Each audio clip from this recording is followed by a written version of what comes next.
તરઘડિયા કૃષિ વિજ્ઞાન કેન્દ્ર ખાતે વિકસિત કૃષિ સંકલ્પ અભિયાન રથ પ્રસ્થાન અને ઉદ્ઘાટન કાર્યક્રમ યોજાયો.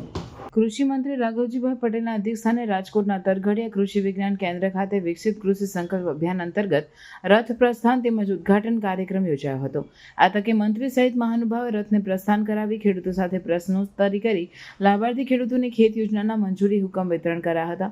વડાપ્રધાન નરેન્દ્રભાઈ મોદીના નેતૃત્વમાં તેમજ કેન્દ્રીય મંત્રી શિવરાજસિંહ ચૌહાણના સંકલનમાં શરૂ થયેલા રાષ્ટ્રવ્યાપી વિકસિત કૃષિ સંકલ્પ અભિયાનના રાજકોટના જિલ્લા કક્ષાના કાર્યક્રમમાં કૃષિ મંત્રી રાઘવજીભાઈ પટેલે ખેડૂતોને શુભેચ્છા પાઠવી હતી.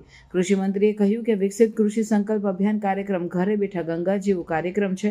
ખેડૂતોના ઘર આંગણે જ ખેતીલક્ષી માહિતી અને માર્ગદર્શન મળે, ખેડૂતોને ખેતીની વધુ પ્રગતિ થાય, ખેડૂતોના પ્રશ્નોનું સ્થળ પર જ નિરાકરણ થાય, ખેતીમાં યાંત્રિકીકરણ અને આધુનિક ખેતી પ્રયોગો માટે કૃષિ વૈજ્ઞાનિકો ગામડે ગામડે કૃષિ રથ લઈને ખેડૂતોને માર્ગદર્શન આપશે. મંત્રીએ વધુમાં કહ્યું હતું કે વડાપ્રધાન નરેન્દ્રભાઈ મોદી જ્યારે ગુજરાતના મુખ્યમંત્રી હતા ત્યારે તેમણે શરૂ કરેલ કૃષિ મહોત્સવ જેવા કૃષિ અભિયાનોથી ખેતી અને ખેડૂતોનો વિકાસ થયો છે. ખેતી અને ખેડૂતોના ઉત્કર્ષ માટે સરકાર સહાયકારી યોજનાઓ ચલાવે છે. વાવણી પહેલા જ ટેકાનો ભાવ જાહેર કરી તે ભાવમાં વધારો કરવામાં આવે છે.